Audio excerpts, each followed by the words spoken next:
السلام علیکم اسٹوڈنٹس، میری یہ آج کی ویڈیو ان بچوں کے لیے ہے جو یہ جاننا چاہتے ہیں کہ جوینائل ڈیلینکوئنسی کیا ہوتی ہے، کرائم اور جوینائل ڈیلینکوئنسی میں فرق کیا ہے، اس کی میجر ٹائپس کون کون سی ہیں اور اس کے کازز اور افیکٹ کیا کیا ہے۔ سب سے پہلے بات کرتے ہیں ورلڈ جوینائل ڈیلینکوئنسی کی۔ جیسا کہ نام سے ظاہر ہے کہ یہ دو الفاظ کا مجموعہ ہے، ایک جوینائل اور ڈیلینکوئنسی۔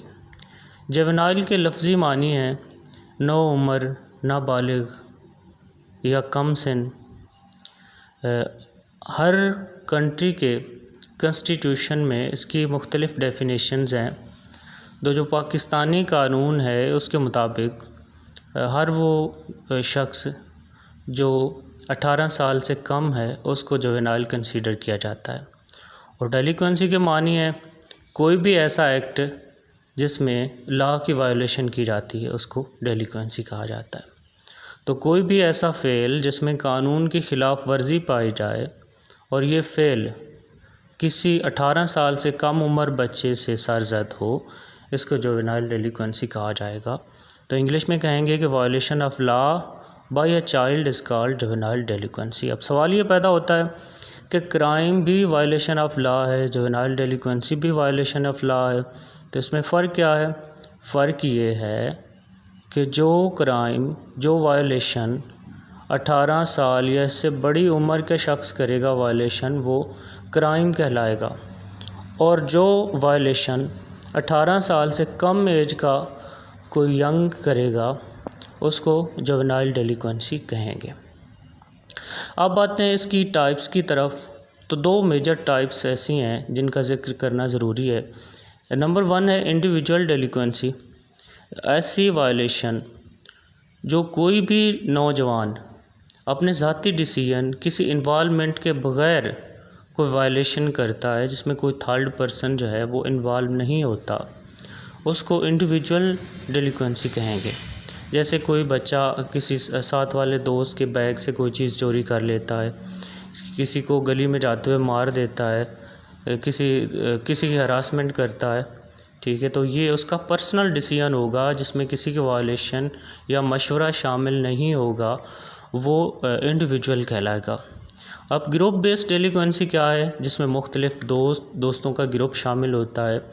ٹھیک ہے، گروپ کی شکل میں کوئی تھیفٹ کی جاتی ہے، کوئی ہراسمنٹ کی جاتی ہے، کوئی جرم کیا جاتا ہے، کوئی کلنگ کی جاتی ہے، تو اس طرح کا جرم جو ہے، اس طرح کی جو وائلیشن ہے وہ گروپ بیسڈ وائلیشن کہلائے گی۔ اب ہم آتے ہیں کہ اس کے کازز کون کون سے ہیں۔ تو مین کازز یہی ہیں کہ جس بچے کی کسی بھی وجہ سے سوشلائزیشن میں کوئی ڈفرینس ہے، کوئی کمی رہ گئی ہے، وہ ڈیفینیٹلی مختلف کرائم میں انوالو پایا جائے گا۔ بروکن فیملی ہے، کسی وجہ سے فیملی ٹوٹ جاتی ہے، میاں بیوی کے درمیان سیپریشن ہو جاتی ہے کسی بھی ریزن کی وجہ سے، تو کیا ہوگا؟ بچوں کی جو تربیت ہے اس میں کمی رہ جائے گی، بچے مختلف کرائم میں انوالو پائے جائیں گے۔ سنگل پیرنٹ فیملی ہے، دونوں میں سے میاں بیوی میں سے کسی ایک کی ڈیتھ ہو جاتی ہے یا سیپریٹ ہو جاتے ہیں، ایک رہ جاتا ہے، تو وہ بچوں کی تربیت اس طریقے سے نہیں کر پاتا جس طرح سے دونوں پہیے مل کے چلاتے ہیں گاڑی کو، تو بچوں جو ہیں مختلف کرائم میں ملوث پائے جاتے ہیں۔ اب پیرنٹ نیگلیجنس بھی ہو سکتا ہے، بچے کے والدین جو ہیں وہ اس کی تربیت پہ فوکس نہیں کر پاتے، تو بچہ جو ہے اپنے پیر گروپ کو سلیکٹ کرنے میں غلطیاں کرتا ہے، ایسے لوگوں کے ساتھ مل جاتا ہے، ایسے لوگوں کے ساتھ جا کے کھیلتا ہے، ایکٹیویٹیز کرتا ہے، پڑھتا ہے، جن کا کردار اچھا نہیں ہے،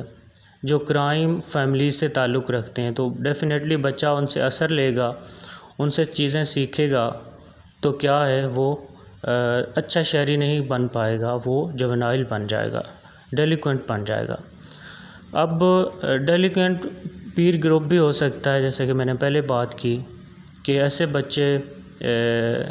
جن کی تربیت اچھی نہیں ہے، جن کا فیملی بیک گراؤنڈ اچھا نہیں ہے، جو مختلف کرائم فیملی سے تعلق رکھتے ہیں، ان کے ساتھ اگر بچہ جا کے کھیلے گا تو اس میں بھی اس طرح کے